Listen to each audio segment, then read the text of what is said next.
We have seen teams with a disgruntled star before. Shaq with the Magic because they weren't winning the playoffs. LeBron back in 2010 with the Cavs when he was carrying that butt team to the playoffs and they still wouldn't make changes. And now Giannis. Now Giannis is more of a different case. Shaq and LeBron, their rosters didn't change much. The Bucks have changed their rosters and have paid people and are willing to go into the luxury tag for Giannis. But why is Giannis disgruntled? Here, we're going to talk about 3 trades that the Bucks should make to keep Giannis from leaving. All right, the first one. The first trade, I think, is not the best talent trade. He's not the best talent out of the 3, but it's the best fit trade. The first trade, Milwaukee gets Chris Paul. The Thunder get Eric Bledsoe, George Hill, Dante DiVincenzo, Robin Lopez, and a 2020 first-round pick. So obviously this cuts down a lot on the Bucks' depth, and they have been kind of known for having really great depth over the years. But that doesn't matter. Your star is thinking about leaving. For a generational talent like Giannis Antetokounmpo, you don't let him leave. You don't be like, okay, we'll get a good package for him if we trade him. No, you don't do that. When you find a superstar like this, you only see these are generational talents. Last time the Bucks had a superstar was Kareem Abdul-Jabbar. I mean, not a superstar, but a generational talent was Kareem Abdul-Jabbar.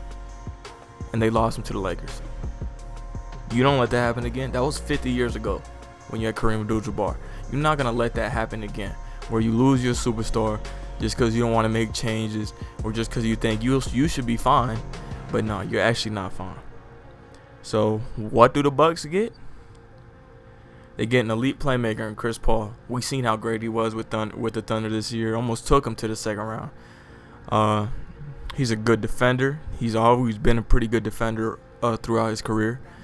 But he's been showing some very good defense. You know, maybe just positional defense. I mean, not a good switch defender. He's only 6 foot. But he's very clutch. You know, and that's one thing that the Bucks do need. A shot creator in the clutch. Because Giannis, he can't hit shots. It's kind of like how Kobe and Shaq did. Shaq can be the best player on the team like he was in the Big 3 era. But you also going to need a shot creator when things get close and you can't really just go in there and get a layup. You know what I mean? And then Chris Paul, what does he do? He does something the Bucks refuse to do this postseason. Run more pick and rolls with Giannis. Make Giannis be a big man and not act like he's damn LeBron. LeBron is better than Giannis, obviously. But they were trying to use Giannis like LeBron. LeBron has a mid-range game. LeBron is good at drawing fouls. LeBron has a 3-point shot. So you can't really guard him like Giannis. But Giannis doesn't have any of those. And he's a worse playmaker. So you can't really use Giannis like that. So you got to use him as a big man. He's a power forward. And at heart, I feel like he should be running center. Running center, you know how fast that lineup could be if you have like a pretty fast power forward. Let's say you have Gallo, which is a pretty slow power forward, but he's, you know what I mean, like he fits a power forward role. And then small forward, you have Chris, and then a shooting guard, you have another athletic guy, and then Chris Paul is your point guard. But that can be a very fast offense. You want that in an offense with Giannis. Giannis at center, bro, on that rebound that he gets, that ball is down the court in 2 seconds. Because, you know, he either got them freakishly long arms or he's passing it to Chris Paul, who's an elite playmaker. So, obviously, their fast breaks have already been great this season. But it would make it even better. All right, now the second trade. Milwaukee gets Victor Oladipo. The Pacers get Bledsoe, DiVincenzo, the 2020, 2021, and 2023 first-round pick. Now, for the Pacers, I would say this is a decent deal for them.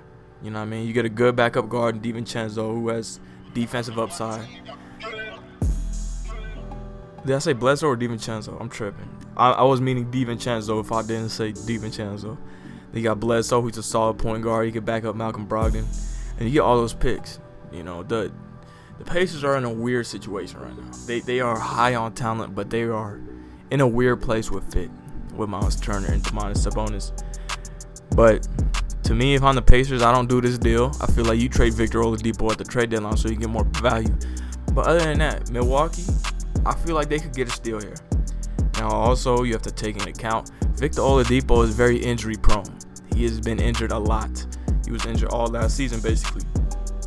can't be thinking of him as like, well, he could play 60 games for us in the regular season, but is he gonna be hurt in the playoffs? You know, he kind of has that Kyrie Irving issue. It's like, we've seen that he's a great player, but will he be there when we need him, or will injuries hold him back? So, okay, without all that, let's say VO stays healthy.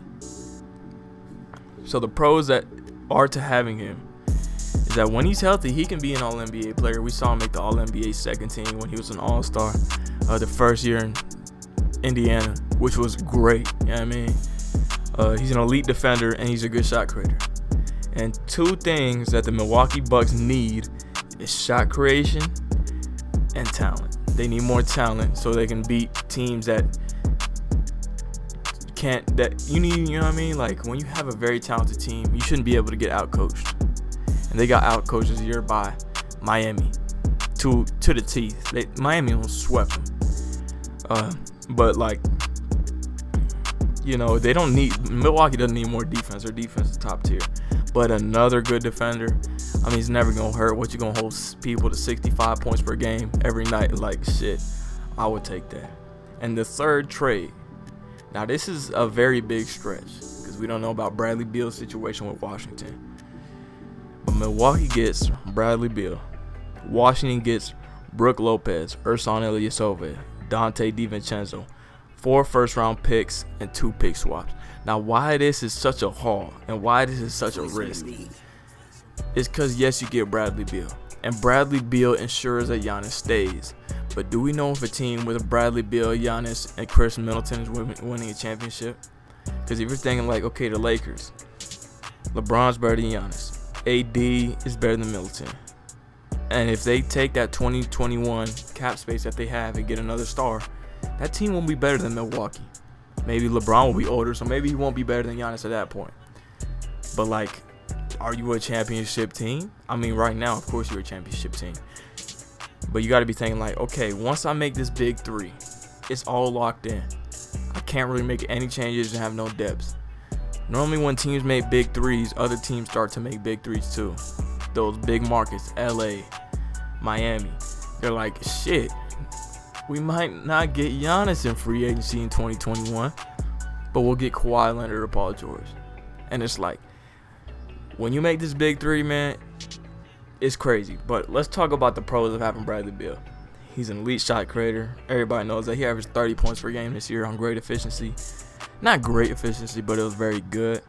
It makes sure Giannis stays. Like I said, man, this is swinging for the fences and saying, Giannis, our team might not ever win a championship, but you will stay. And I'm pretty sure this team will win a championship, by the way. I'm not saying that it won't. And then an elite 3-point shooter. Bucks obviously can always use elite 3-point shooting. They never had really spacing problems, but they need consistent spacing. People like Eric Bledsoe was not a consistent spacer.